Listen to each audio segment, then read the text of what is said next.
प्यारे बच्चों, आज की क्लास में आप सबका स्वागत है। और आज हम लोग जो है जी सुंदर रेड्डी द्वारा लिखित भाषा और आधुनिकता शीर्षक पर आधारित अभ्यास प्रश्न की बात करेंगे। इसके पहले की क्लास में हम लोगों ने क्रमशः धीरे धीरे भाषा और आधुनिकता नामक शीर्षक की सभी पार्टों की व्याख्या की है, पढ़ा है। और जहाँ तक मैंने देखा है कि आप लोगों ने पढ़ा है और अपनी समस्याओं को भी वहाँ पर रखा है, जिसको दूर करने का प्रयास बाद की क्लासों में किया गया है और करना चाहिए।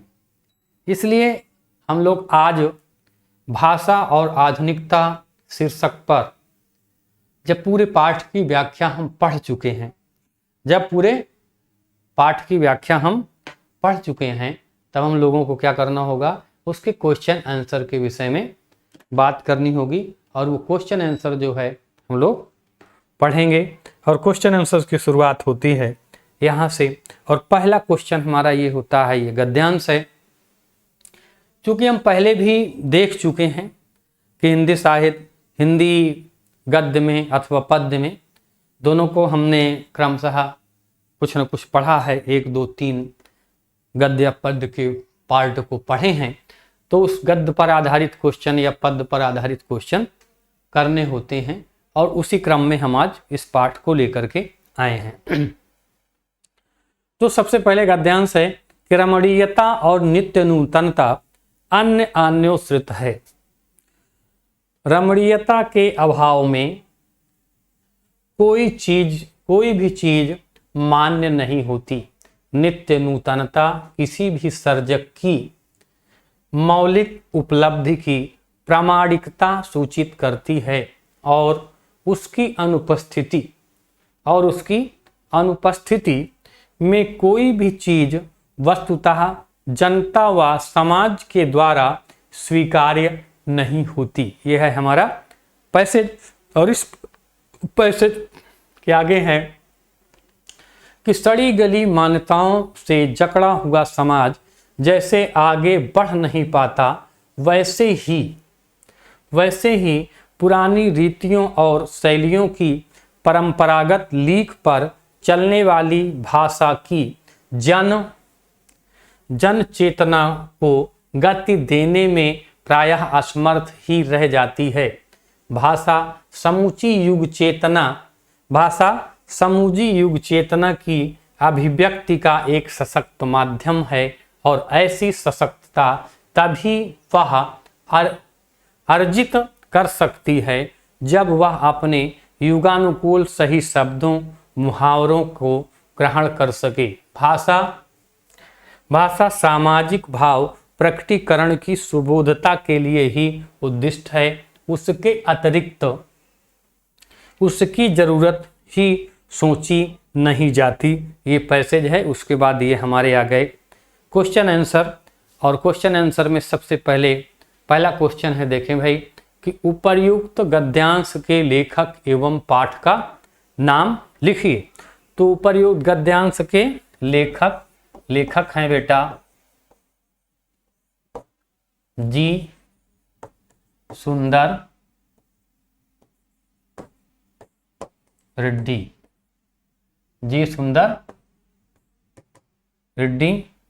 और शीर्षक है भाषा और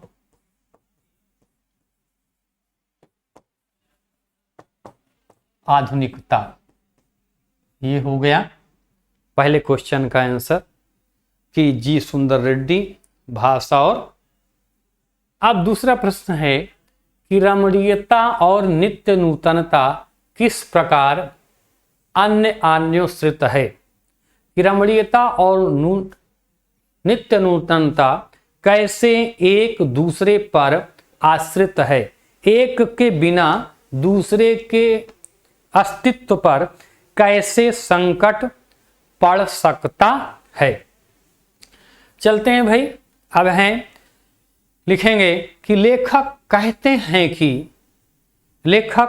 हैं कि निर्माणकर्ता का यह मूल गुण है या प्रमुख विशेषता है कि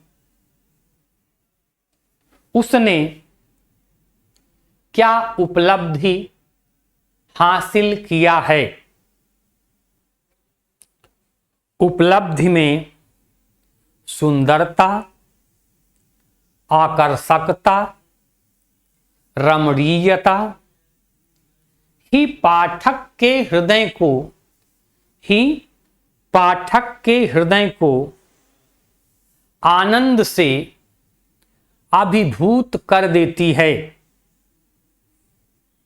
और यदि यह रमणीयता नूतनता के साथ न जुड़ी हो या नूतनता को साथ लेकर न चल रही हो, तो ऐसी नवीनता साहित्य प्रेमियों द्वारा कभी भी स्वीकार नहीं की जा सकती। कभी भी स्वीकार नहीं की जा सकती। अगला प्रश्न है भाई कि उपर्युक्त गद्यांश में लेखक ने किस बात पर बल दिया है। उपर्युक्त गद्यांश ने लेखक ने किस बात पर बल दिया है। लिखिए कि उपर्युक्त गद्यांश में लेखक ने भाषा के आधुनिकीकरण या भाषा की नवीनता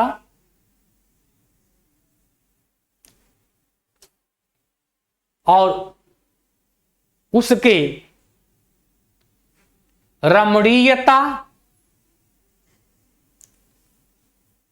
उसकी रमणीयता बनाए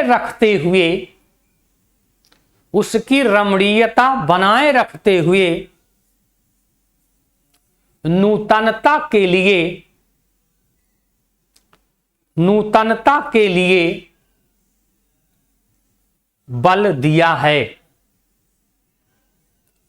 समझने के लिए अब बता रहा हूं, वो ये कि लेखक का कहना है कि भाषा में नवीनता आए, लेकिन वह नवीनता कैसी होनी चाहिए। वह नवीनता स्वीकारनीय होनी चाहिए। वह नवीनता सकारात्मक गुणों को लाने वाली होनी चाहिए।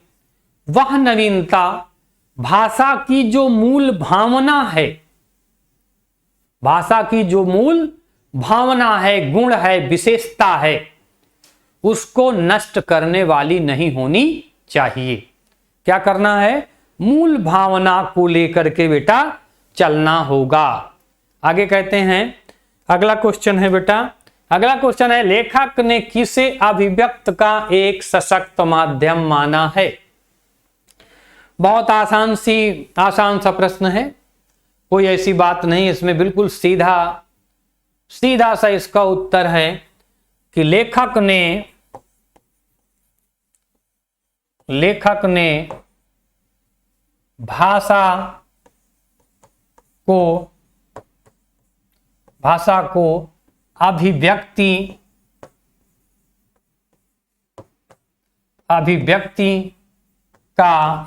अभिव्यक्ति को एक सशक्त माध्यम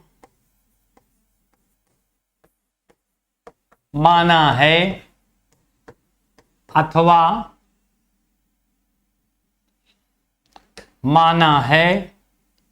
अथवा स्वीकार किया है।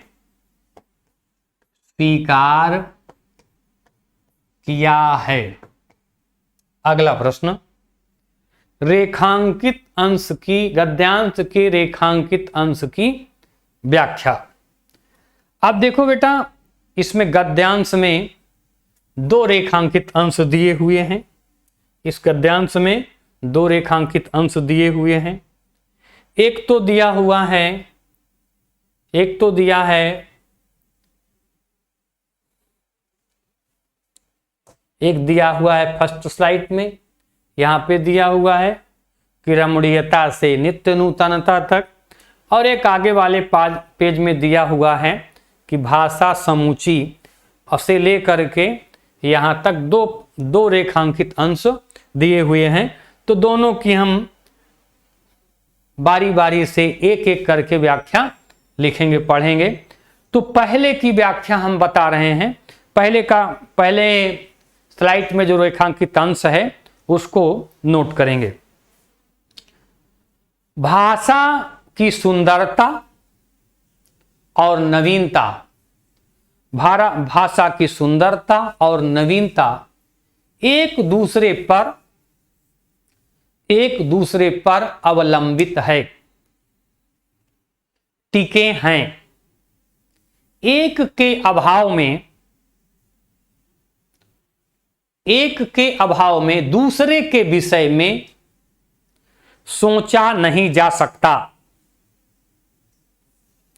वह परिवर्तन जो सुंदर, सुखद, आनंदकारी न हो उसे किसी भी काल में स्वीकार नहीं किया जा सकता। अतः भाषा में परिवर्तन के समय हमें उसकी सुंदरता, रमणीयता के स्वरूप को निखारने, सजाने, संवारने का प्रयास करना होगा। तभी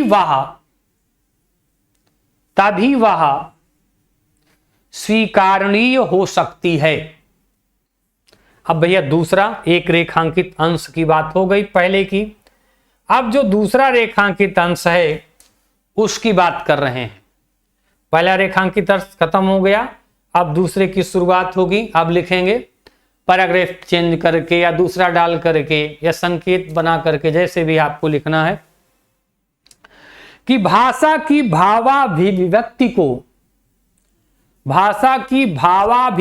भावाभिव्यक्ति माने भावनाओं को अभिव्यक्त करने की क्षमता।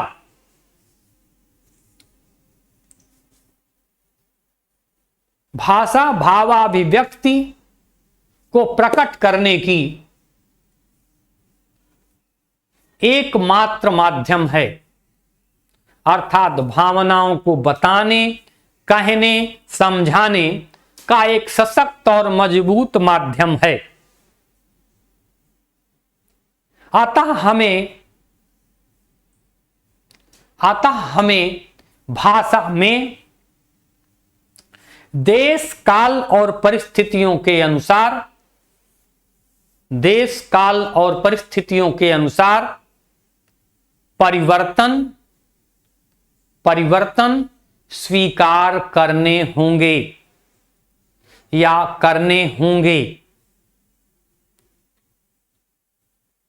भाषा को परिवर्तित करने के लिए नए शब्द निर्माण, मुहावरे, लोकोक्ति आदि के नए प्रयोग किए जा सकते हैं। इनका भी आधुनिकीकरण आवश्यक है। यदि इनके आधुनिकीकरण का कार्य इनके आधुनिकीकरण का कार्य हम पूरे मन मस्तिष्क से करेंगे, मन मस्तिष्क से करेंगे, स्वीकार करेंगे, मान्यता देंगे, तो भाषा में आधुनिकीकरण की प्रक्रिया, आधुनिकीकरण की प्रक्रिया प्रबलता से, मजबूती से आगे बढ़ती चली जाएगी। भाषा का संबंध समाज से है, जबकि समाज का संबंध मनुष्य से है। अतः निष्कर्ष रूप में यह कहा जा सकता है कि भाषा, समाज और मनुष्य एक दूसरे से संबंधित हैं। अगला प्रश्न है बेटा कि सर्जक की मौलिक उपलब्धि का प्रमाण क्या है? सर्जक की मौलिक उपलब्धि का प्रमाण क्या है? क्वेश्चन लिखेंगे।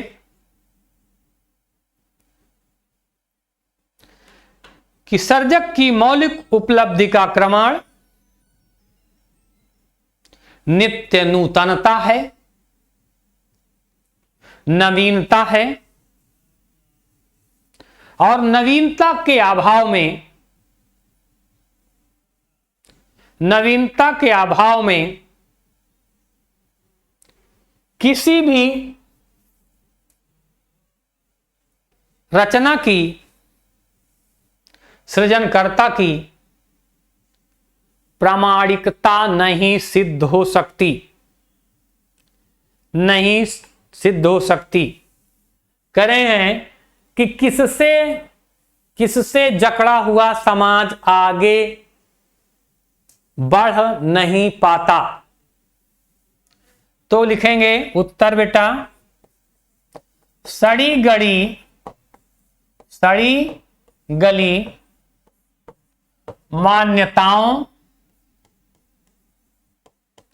सड़ी गली मान्यताओं को लेकर कोई भी समाज आगे नहीं बढ़ सकता है। क्या करना होगा भाई?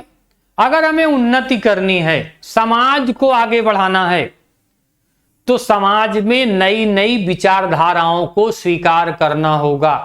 अगर हमें आगे बढ़ना है तो नवीनता को स्वीकार करना होगा कुल मिलाकर के। नहीं तो हम पुरानी परंपरा, पुराने विचार से अगर जुड़े रहेंगे तो कभी भी हम आगे नहीं बढ़ सकते हैं। अब अगला प्रश्न है बेटा कि रमणीयता और उद्दिष्ट शब्दों का अर्थ लिखिए। रमणीयता और क्या है? उद्दिष्ट शब्दों का अर्थ लिखिए।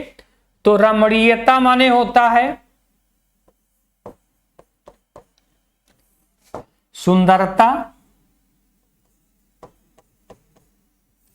या आकर्षकता,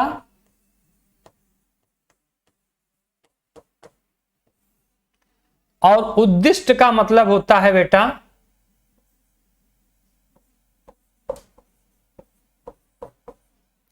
उद्दिष्ट का मतलब होता है लक्ष्य अथवा उद्देश्य करके, उद्देश्य करके।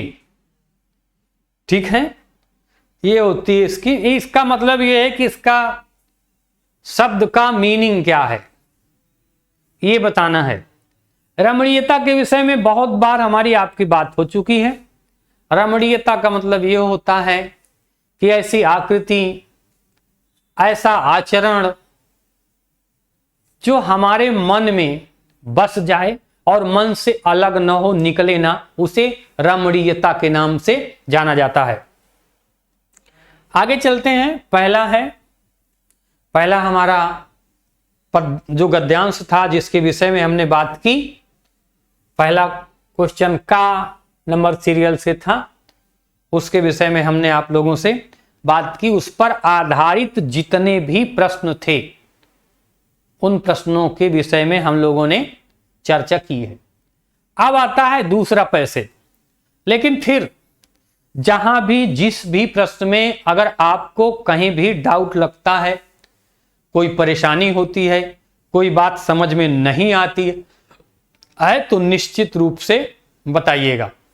निश्चित रूप से आप लोग क्या करना है, बताना है, कमेंट बॉक्स में जाना है, लिखना है, और जहां पे प्रॉब्लम हो, जहां पे भी प्रॉब्लम हो वहां पे बताना है। तो हम लोग चलते हैं, दूसरे पैसेज की शुरुआत करते हैं कि भाषा स्वयं संस्कृति का एक अटूट अंग है। संस्कृत परंपरा से निश्रित होने पर भी परिवर्तनशील और गतिशील है। परिवर्तनशील और गतिशील है। उसकी गति विज्ञान की प्रगति के साथ जोड़ी जाती है। वैज्ञानिक आविष्कारों के प्रभाव के कारण उद्भूत नई सांस्कृतिक हलचलों का शाब्दिक रूप देने के लिए भाषा के परंपरागत प्रयोग पर्याप्त नहीं है। इसके लिए नए प्रयोगों की, नई भावी योजनाओं को व्यक्त करने के लिए नए शब्दों की खोज की महती आवश्यकता है। नए शब्दों के खोज की महती आवश्यकता है।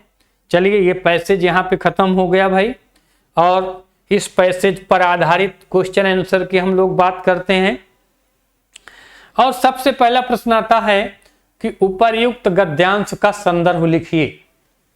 जैसा कि पहले भी कई पाठों को पढ़ाया गया है और बार बार ये बताया गया है कि संदर्भ कैसे लिखना है। फिर भी आप लोगों के सामने जो है आज की क्लास में मैं फिर से आपको संदर्भ लिखना बता रहा हूं। सब लोग जानते हैं, ये मैं जानता हूं, ऐसी कोई दिक्कत नहीं। लेकिन क्वेश्चन आया है तो भाई उसको अटेम्प्ट तो करना पड़ेगा। जैसे एग्जाम में आपके क्वेश्चन आए और आप कह दीजिए कि इसका आंसर तो हमें आता है, इसलिए लिखने की जरूरत नहीं है। अब जब लिखने की जरूरत नहीं तो फिर उसको नंबर देने की भी जरूरत नहीं। तो लिखना तो पड़ेगा ना, आपको बताना तो पड़ेगा। हम तो एक बार ये कह सकते हैं चलो ठीक है आप लोग कर लेना, आपको आ जाएगा, कोई बात नहीं है। लेकिन क्या आप कह सकते हैं ऐसा कि नहीं सर? आप तो ये कह सकते हैं कि मान लीजिए कि 10 प्रश्न दिए हुए हैं और उसमें से दिया हुआ है कि 7 प्रश्न करना है। कहने का मतलब विकल्प दिया हुआ, जैसे गद्य में पद्य में दिया होता है कि चाहे पहला वाला कर लो चाहे अथवा वाला कर लो। तो आप दोनों को लिख कर कह सकते हैं सर दोनों को जांच दीजिए, कोई दिक्कत नहीं है, ये बात सही है। लेकिन अब ये कहिए कि नहीं, अब आप पढ़ लीजिएगा, हमको आता है, आप जान जाइएगा, तो फिर ठीक नहीं रहता है। तो उपर्युक्त गद्यांश का संदर्भ लिखेंगे कि प्रस्तुत गद्यांश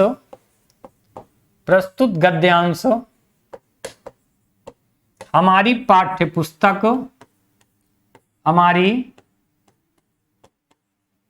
पुस्तक हिंदी के गद्य खंड के भाषा और आधुनिकता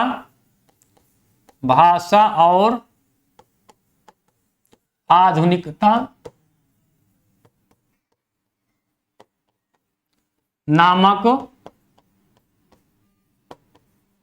शीर्षक से लिया गया है।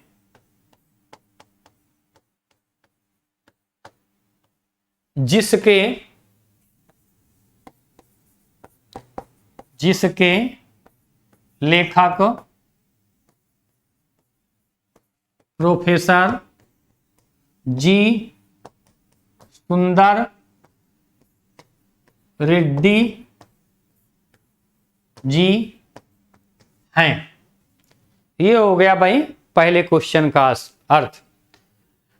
दूसरा क्वेश्चन आता है कि किसकी गति विज्ञान की प्रगति के साथ जोड़ी जाती है।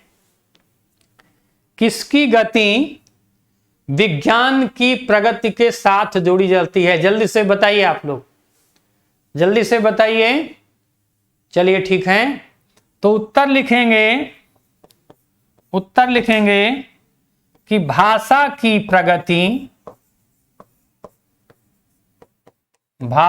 प्रगति विज्ञान की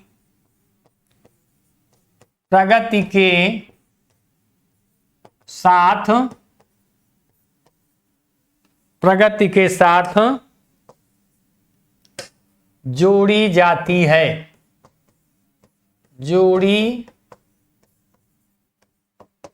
जाती है। अब अगला प्रश्न आ गया कि उपर्युक्त गद्यांश में किस प्रसंग का प्रतिपादन किया गया है। उपर्युक्त गद्यांश में किस प्रसंग का प्रतिपादन किया गया है? तो लिखिए उपर्युक्त गद्यांश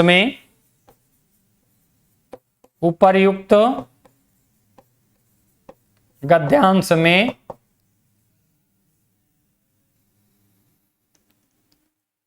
रमणीयता, भाषा की रमणीयता,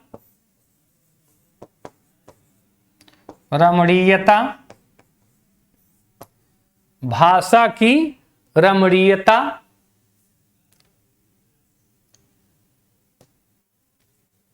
परिवर्तनशीलता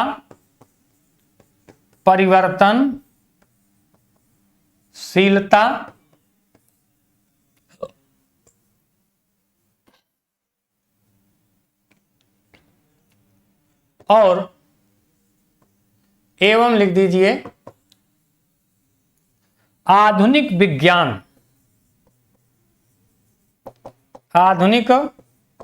विज्ञान की गति के साथ जोड़ी जाती है। इस तथ्य का प्रतिपादन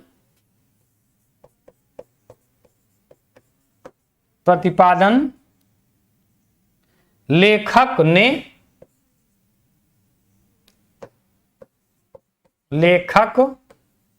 ने किया है। ठीक है बेटा, आगे चलते हैं, अगले क्वेश्चन में आते हैं कि सांस्कृतिक हलचलें किसके लिए पर्याप्त नहीं हैं। सांस्कृतिक हलचलें किसके लिए पर्याप्त नहीं हैं?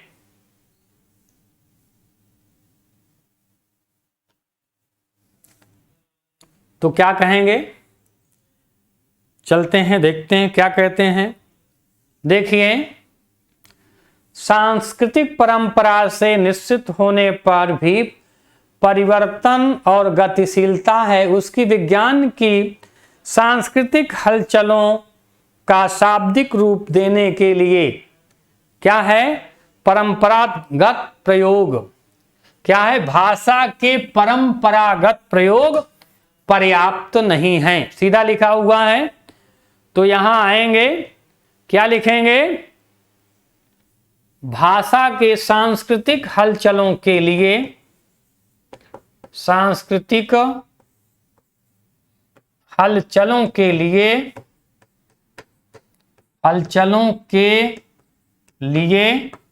भाषा के परंपरागत परंपरागत प्रयोग पर्याप्त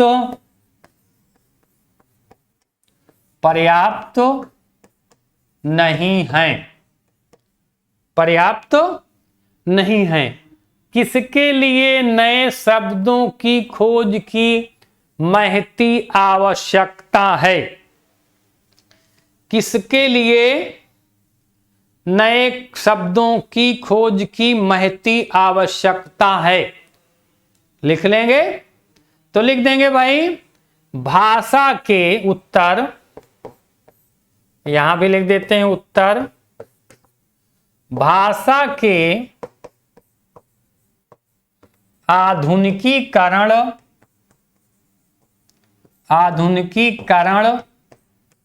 के लिए शब्दों के खोज की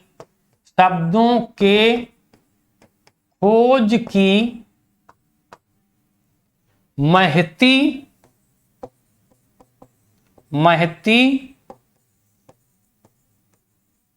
आवश्यकता है। ठीक है भाई। अब कहते हैं उद्भूत और परंपरागत का अर्थ लिखिए। उद्भूत और परंपरागत का अर्थ लिखिए। तो उद्भूत माने होता है बेटा, उद्भूत माने होता है उत्पन्न या प्रकट, और परंपरागत मतलब होता है परंपरागत, परंपरा से आ रही, परंपरा से चली आ रही, ये होता है इसका मतलब पुराने समय से चली आ रही। क्या भाई? परंपरा से चली आ रही या पुराने समय से चली आ रही। ठीक है। अगला प्रश्न है कि संस्कृति की विशेषताओं का उल्लेख कीजिए। अब ये प्रश्न अपने ऊपर है कि आप इसको कैसे लिखते हैं। कुछ प्रश्न ऐसे होते हैं जिनका बिल्कुल सटीक आंसर आपके गद्य या पद्य में जहां से भी आंसर कर रहे हैं, गद्यांश या पद्यांश पर आधारित प्रश्न, वहां पे उसके आंसर सटीक लिखे होते हैं। और कुछ ऐसे प्रश्न होते हैं जिसमें आपको अपनी भावनाओं को, अपने विचार को भी आप उसमें प्रस्तुत कर सकते हैं। थोड़ी सी जगह होती है कि अपनी सोच को वहां पर क्या कह सकते हैं, प्रकट कर सकते हैं। तो संस्कृति से आशय रीति रिवाज, रहन सहन, कार्यशैली, परंपरागत विशेषताओं से है। अब आगे आया है कि नए शब्दों की खोज की आवश्यकता क्यों होती है। नए शब्दों के खोज की आवश्यकता क्यों होती है। नए उत्तर बेटा, नए विचारों,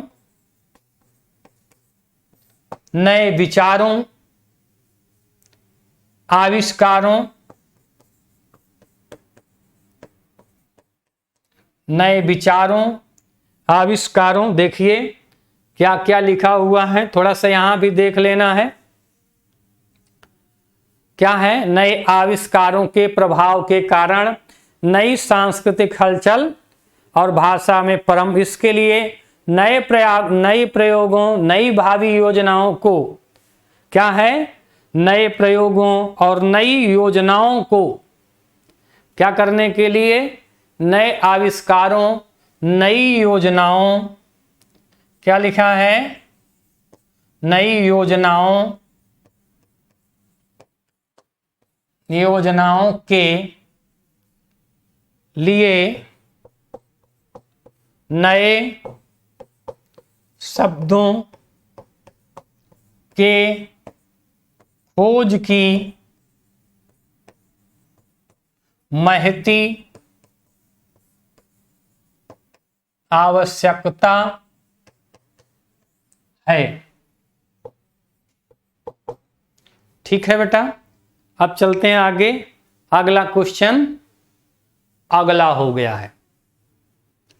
आप लोग बताइएगा, जहां भी आपको प्रॉब्लम हो, जो भी आपको न समझ में आए, और इसी तरह से पढ़ते रहिए और बताते रहिए। जहां भी प्रॉब्लम हो बिल्कुल से बताइएगा, और जो प्रॉब्लम हो कमेंट जरूर करिएगा।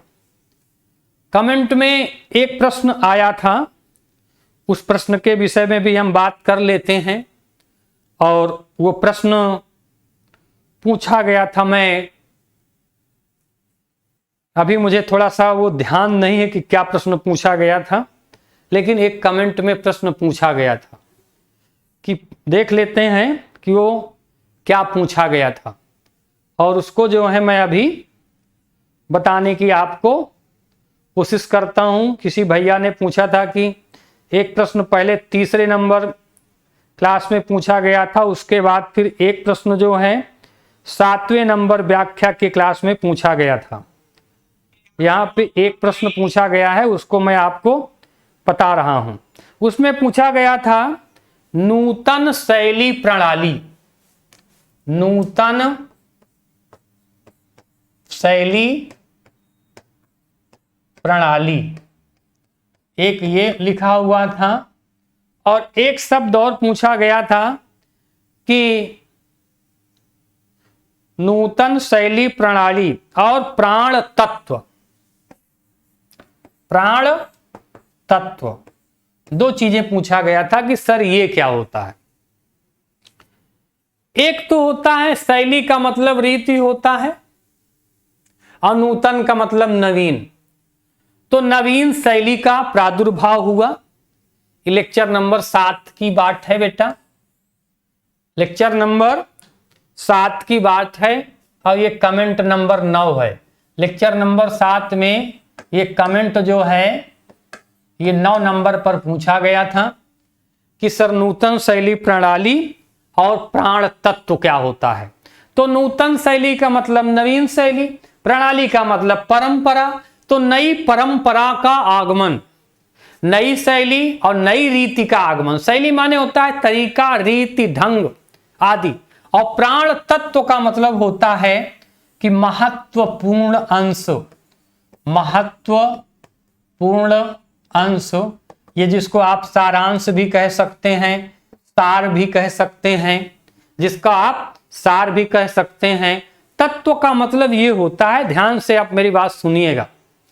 तत्व का मतलब होता है बेटा, जो क्या है, मौसम्मी जानते हैं ना, मौसम्मी का जो तत्व क्या है, वो उसका जूस है, उसका जूस है, उसका रस है, उसकी आत्मा है। ये जो उसकी, चाहे आप उसको रस कहिए, चाहे जूस कहिए, चाहे उसका सार कहिए, चाहे उसका गुण कहिए, जो भी कहिए, उसी का मतलब होता है बेटा ये प्राण तत्व का मतलब यही सारी चीजें होती हैं।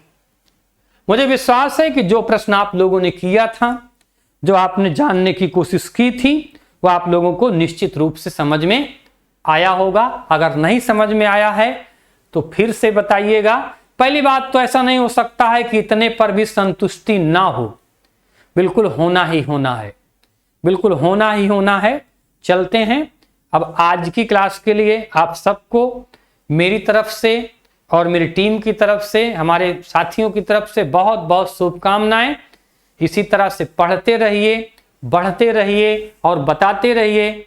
मेरे प्यारे बच्चों, आपको फिर से एक बार जो है शुभकामनाओं के साथ आज की क्लास को अब खत्म किया जाता है। धन्यवाद। Okay, thank you, bye bye.